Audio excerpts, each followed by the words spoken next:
Hi welcome to Srilakshmi channel. ఈరోజు 1 week నుంచి full rain అండి. ఈరోజే కొంచెం తగ్గింది, అందుకే బయటకు వచ్చాము. అలా వేడి వేడి ఏదైనా అని ఫస్ట్ టైం ఇక్కడ నూడిల్స్ ట్రై చేస్తున్నాం.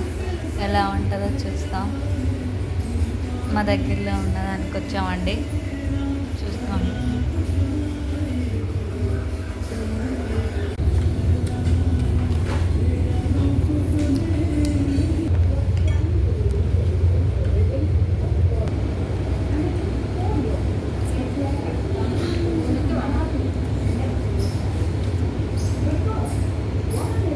Karthik.